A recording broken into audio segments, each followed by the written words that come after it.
This segment brought to you by Sure Crop, liquid crop nutrition delivered right to your farm. We're back. Now Kyle and Chelsea talk about the Livestock Marketing Association.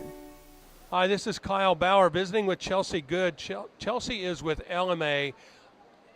I will let you, Chelsea, describe, number one, what LMA stands for, but who your members are. Thanks, Kyle. So LMA is Livestock Marketing Association. We are Kansas City based, but we are the national trade association of your local livestock auction markets. So your local sale barns, stockyards spread out across the United States. We've got about 800 members, and that represents about 78% of your regularly selling local livestock markets would be our membership. And of course, sale barns have been around for as long as animal agriculture has been in the United States anyway, but there has been an evolution of that. There is a protection that is built in law for people who sell through livestock barns that may not have transferred but in the past.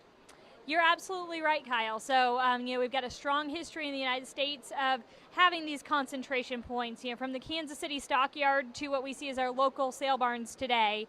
And in 1921, Congress passed a law that added protection for your livestock producers that are selling at a stockyard. They have a guarantee of a good check whether or not that livestock market gets paid. So the producers selling at market are guaranteed to get paid. There's a custodial account, there's a prompt payment requirement, and they're going to get paid whether or not the market gets paid by that buyer.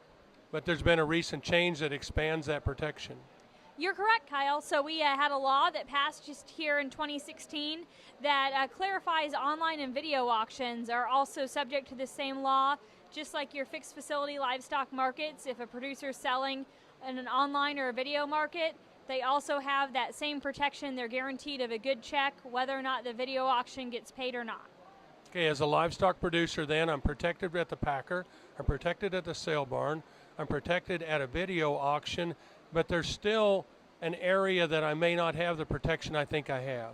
You're absolutely right, Kyle, and I would say that's dealing with a livestock dealer. They are covered by the Packers and Stockyards Act. They're bonded, but those bond payments aren't nearly what you might think that they are. We've analyzed the data, and according to USDA data, an average bond payment's about 15 cents on the dollar. In the case of the Eastern livestock bankruptcy that hurt so many producers throughout the U.S., it was 4.37 cents on the dollar. So from our perspective, we think that maybe we need to add another tool to have more security there. At the market, you've got a bond and a custodial account. The packer, you've got a bond and a packer statutory trust. With the dealer, it's just the bond. Maybe we need to look at maybe adding a dealer trust or some sort of a tool that would make the unpaid sellers of livestock the first in line to get paid in the event of a default.